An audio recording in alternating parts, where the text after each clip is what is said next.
Hey guys, it's Jana And Abby. from Ballerinas by Night. We are here today with Julie and Alice of Broche Ballet. Say hi, guys. Hello. They have a adult ballet studio in Denver. Julie is the founder of Broche Ballet. She's a late starter with ballet. Alice is the studio manager, so she helps the new students find the right class. So we are really excited to collaborate with them today in this video. And today we're going to talk about misconceptions of the adult ballet dancer. And I think we've all, kind of had these kind of put onto us, or we've dealt with them ourselves. And so we want to kind of talk about a few different things, just have a little discussion about them. First, Julie, if you want to give us a little overview about Broche Ballet. Sure, yeah, thanks. It's great to be here with you guys chatting about adult ballerinas and what it's like to start as an adult. Here at Broche Ballet in Denver, Colorado, we work with adults of all ages, whether you've never set foot in a ballet studio before or it's been 30 years since you stepped foot, you're not sure if your legs do what they used to anymore. We work with everyone of all levels and really help everyone progress through the levels all the way from your very first plie up until your first pointe and beyond. So we're really excited here and really excited to talk about all the things that we see and hear and how we help adults overcome all of the things that they might be afraid of when it comes to starting ballet.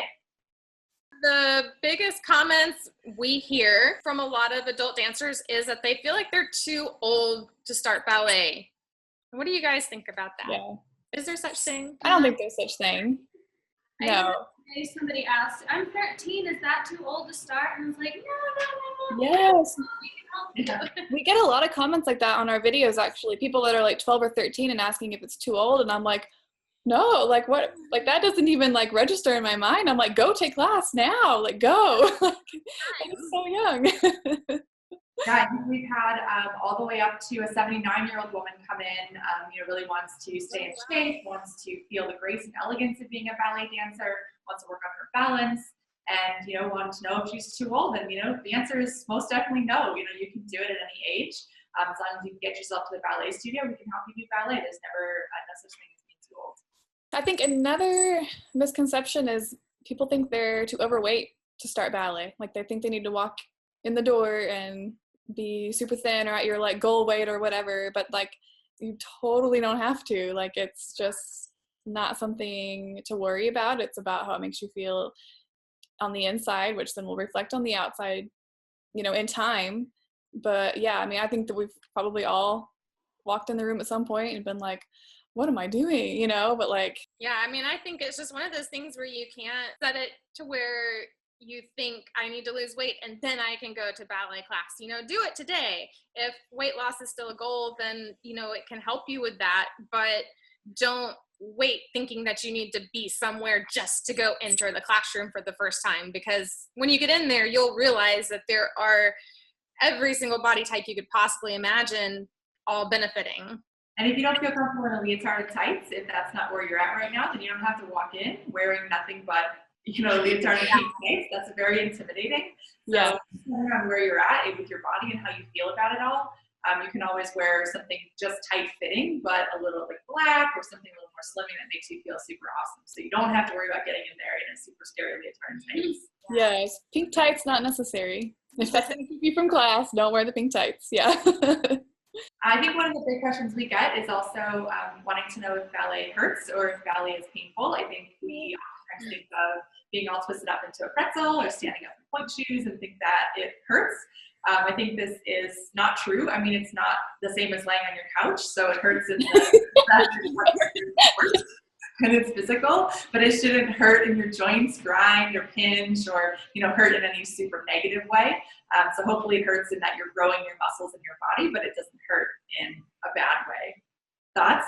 Yeah, I mean, just like any workout, you know what I mean? No pain, no gain, but like in a good way of pain, just, working your muscles. But yeah, it shouldn't be like this excruciating, like craziness that it can be perceived as.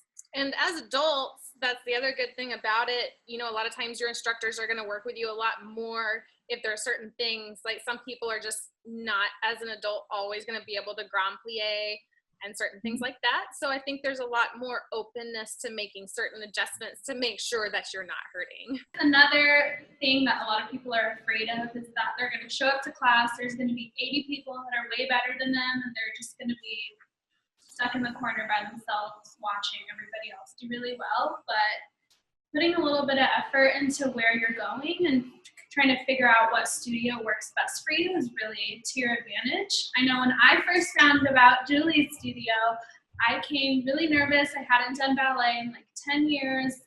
I was annoyed because I couldn't fit into my old leotard from high school. And I was just hoping for a good environment, and I definitely found that. So it has a lot to do with where you're going.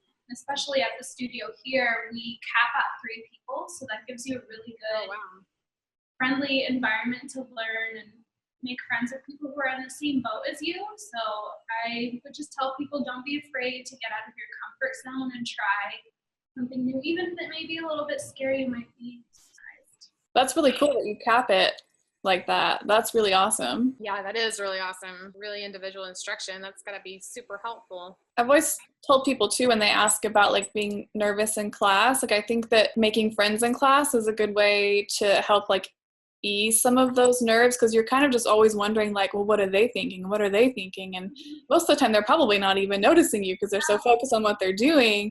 But most of the time they're probably just as nervous as you are. Yeah, totally. And then break the ice, they're like, thank you. Yeah, so it's good to kind of just, you know, here and there maybe make some interactions. And I think that's a good way to also gauge, like, if you're in a room full of people and no one wants to interact with you, well, then maybe that's just not a good fit where you're going. Yeah. And that can help solve that, answer that question as well.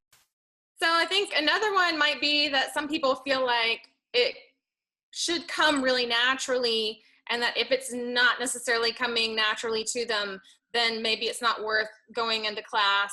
Or that, you know, that surely it comes naturally to everybody else who does it. So if it's not to them, that they're going to be alone in that. So what do you guys think about that? Like at Broche Ballet, what would you tell somebody like that?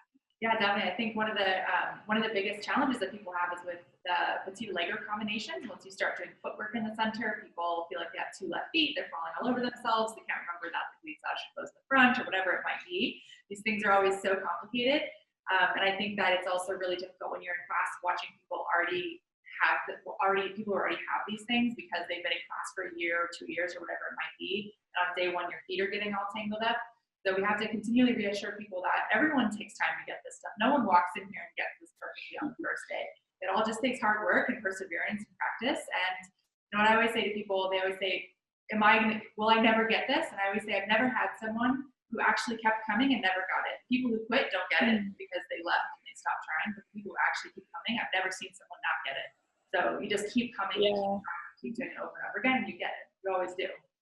So true. That's so good. Yeah. I think often you can come to ballet class thinking that you need to be super flexible, like put your leg up to the side of your head kind of stuff. And that's just not necessary, but also like if you work at it, like it could be a possibility is the thing. So, I mean, that's definitely something like some people can start ballet and not be able to like, you know, bend over and touch their toes, and like, it's okay. You don't have to be like crazy flexible. That's why you should go to try and, you know, make those gains. Yeah. If you can't do it, that's even more reason to go. Or after class, in class you're stretching. In class you do the stretches that you need, and they kind of help you understand how to stretch your body.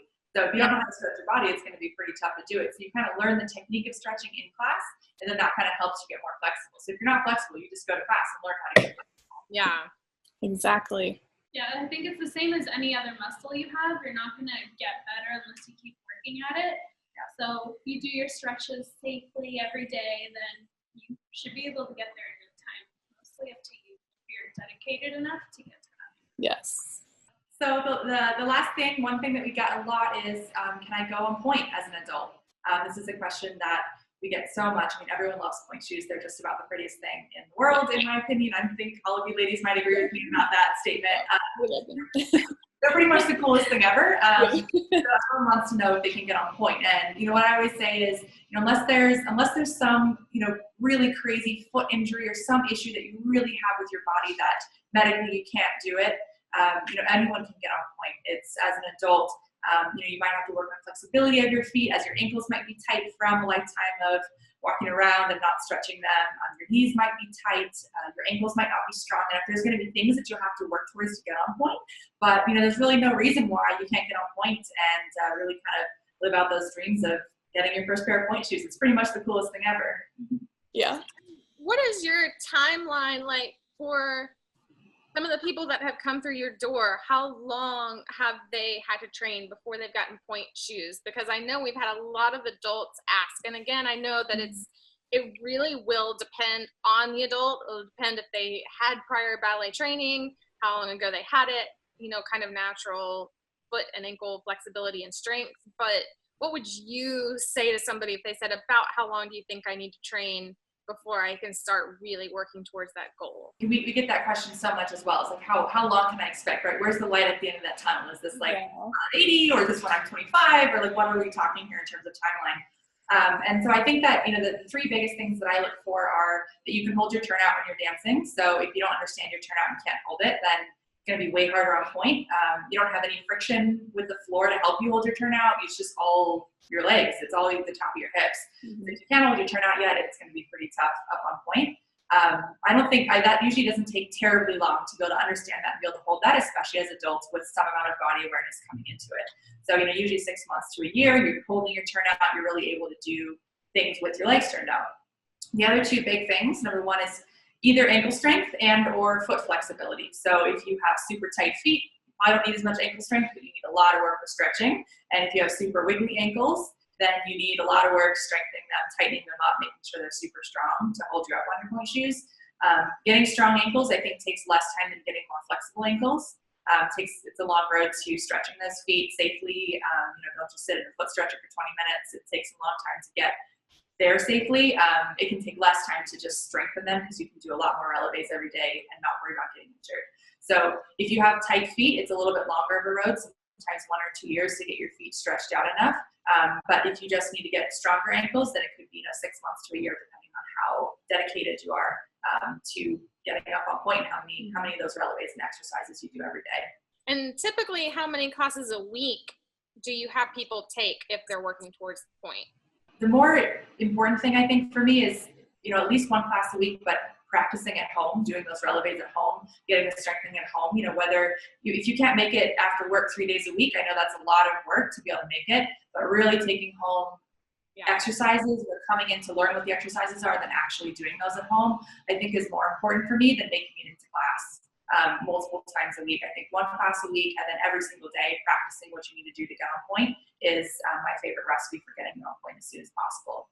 That's cool. That's probably encouraging to hear, I think. We get those questions all the time, and right now I'm not even working with adults consistently or anything like that, so I kind of lose touch with what would realistically somebody be having to do. Yeah, it's always a lot of fun. I think anytime it's someone's first day on point, I'm just about as excited as they are still. Oh yeah, it's the greatest thing ever. Yeah. We go together for the point shoe fitting sometimes. I mean, it's a super exciting day. Yeah.